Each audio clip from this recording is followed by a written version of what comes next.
Ora viva, muito boa tarde a todos os nossos amigos, nossos caros comparsa, todos os nossos internautas e todos os nossos seguidores do canal do YouTube Jeremias Nanga. No dia de hoje trouxemos um novo tema aqui para nós tentarmos discutir, não é verdade? Para que nós possamos aprender mais sobre africanidade. Hoje eu gostaria de falar para vocês um pouco sobre a inclusão das línguas nacionais como línguas oficiais. Sendo nós africanos, uma vez, temos que aprender um pouco sobre a valorização cultural, temos que aprender um pouco sobre a nossa identidade cultural e, acima de tudo, sobre a historiografia do próprio continente africano. Bem, nós temos o conhecimento de que as línguas nacionais, tanto aquilo que nós falamos internamente dentro de Angola e noutros países, são línguas que na verdade ainda não têm a devida valorização em função das políticas que nós encontramos no nosso país, que de uma forma ou outra não acabam por valorizar esse tipo de língua. O continente africano é o único continente no mundo que é rico em termos de línguas. É possível nós encontrarmos num só país 5 ou 9 línguas nacionais. A título de exemplo, a África do Sul é um dos países que faz parte do continente africano que tem mais de 11 línguas nacionais, para além do inglês e do africano, que são considerados também como línguas oficiais, mas tem essa particularidade. Nós em Angola também não fugimos dessa realidade. Nós temos a língua portuguesa como língua oficial e temos outras línguas que são conotadas como línguas nacionais. A título de exemplo, nós temos Quimbundo, que é uma das línguas nacionais de Angola, mas atenção que ela não é falada simplesmente em Angola, é falada também em outros países, como na República Democrática do Congo, é falada também em vários outros países do continente africano. Temos um Umbundo, né, que é considerado a língua mais falada no território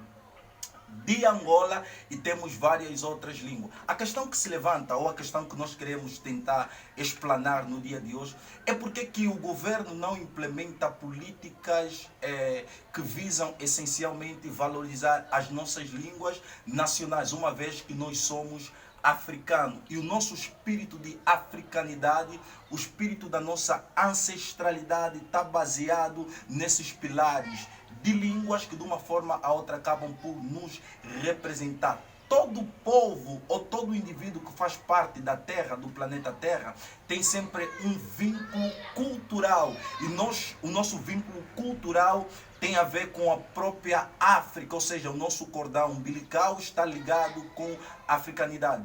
Mas uma das coisas que tem me deixado um pouco triste atendendo à nossa realidade, hoje nós conseguimos verificar que há muitos jovens que infelizmente não têm o domínio da sua língua nativa, né? Hoje nós conseguimos encontrar simplesmente jovem que tem o domínio da língua portuguesa, sendo ela a nossa língua oficial, e por uma questão também, poderia dizer, por uma questão também de falta de vontade do próprio governo, porque o governo tem o direito, uma vez que a Constituição consagra esse direito, que é o direito da liberdade, né, da implementação das línguas nacionais dentro de um determinado país. Mas nós, infelizmente, não temos esse protótipo, né, implementado pelo governo, que de uma forma ou outra acaba por facilitar com que a malta jovem, e não só, aprendam a falar as línguas nacionais.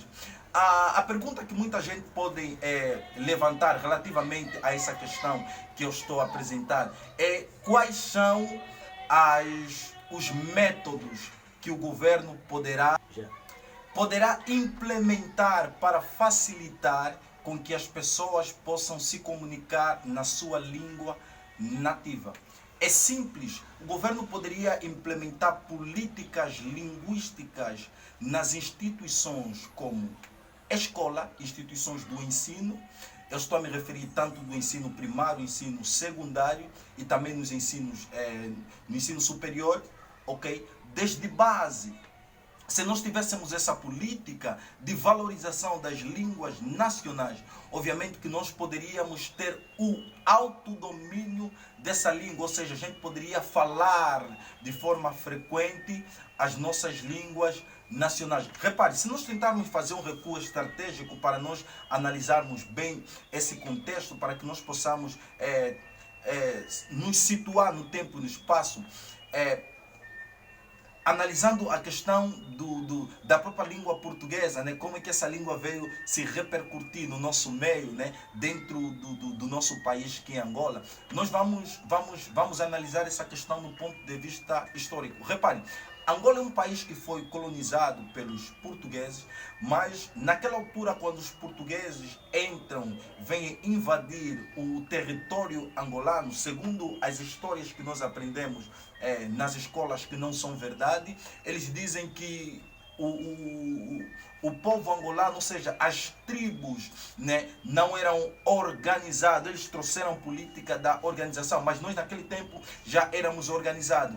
Agora, eles implementaram aquilo que nós costumamos chamar síndrome de Io, ou seja, separar para melhor governar. Havia uma política de separação onde havia segregação de certos povos, né? O povo A não falava com o povo B, e a partir dessa zaragata, dessa confusão que aconteceu, eles acabaram por implementar a língua portuguesa dentro do nosso seio. E havia princípios, as pessoas que não poderiam falar a língua portuguesa de forma frequente e recorrente, essas pessoas poderiam sofrer uma sanção, ou seja, muitos poderiam morrer. Se hoje nós temos o prazer de conhecer as nossas riquezas culturais por via das nossas línguas nacionais, é graças a certas pessoas que viveram na base da insistência, persistência, subsistência e resistência, acima de tudo consistência da sua parte, que de uma forma a outra eles não se desvincularam da sua identidade cultural.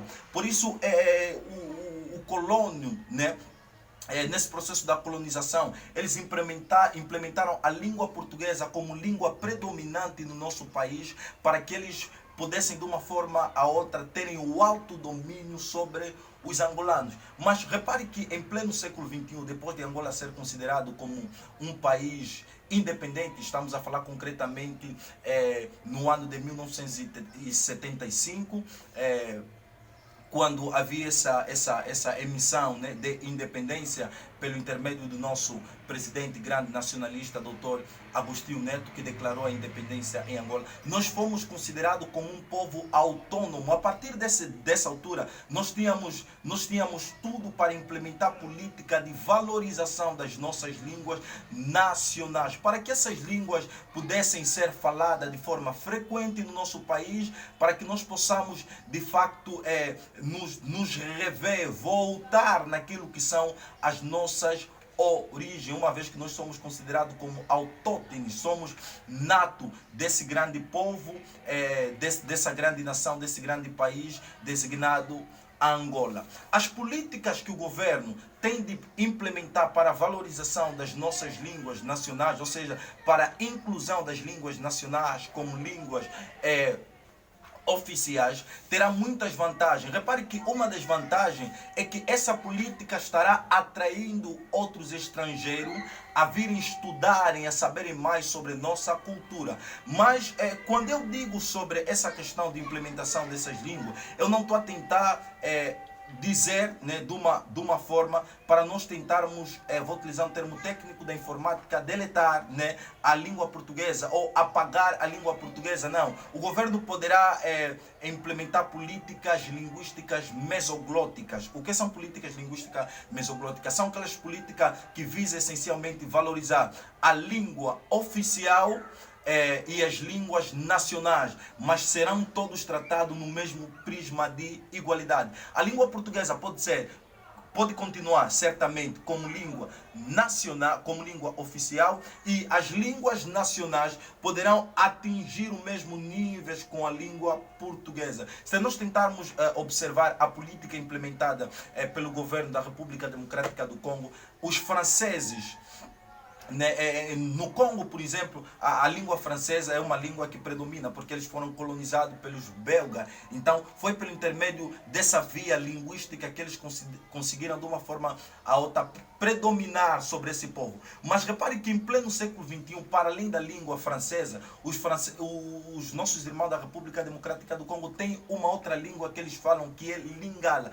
É impossível você encontrar um cidadão da República Democrática do Congo que não tem o autodomínio da sua língua nacional, que é Lingala. Mas por que nós em Angola, né, por que nós em África não podemos ter a implementação dessas políticas de valorização das nossas línguas nacionais? É impossível até não. É muito difícil você encontrar jovens angolanos que têm o domínio, por exemplo, do quimbundo, que tem o domínio do umbundo, uma vez que o nosso país tem vários grupos etnolinguísticos.